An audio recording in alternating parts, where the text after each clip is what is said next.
Assalamualaikum warahmatullahi wabarakatuh.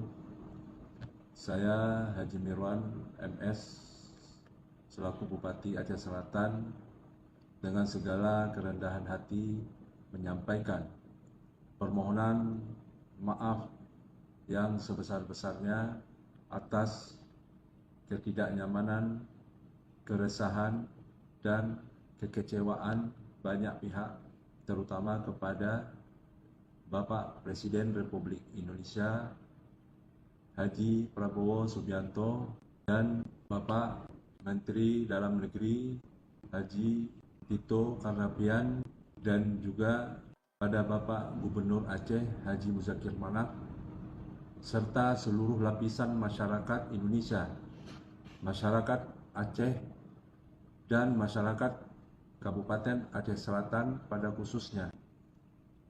Kami menyadari bahwa kepergian kami di tengah musibah menyita perhatian publik dan mengganggu stabilitas nasional.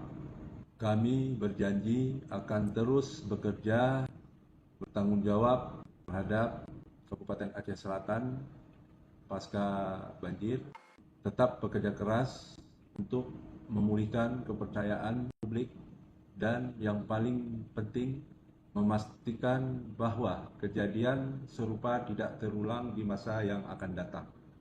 Semoga Allah Subhanahu wa Ta'ala senantiasa melimpahkan rahmat dan hidayahnya kepada kita semua.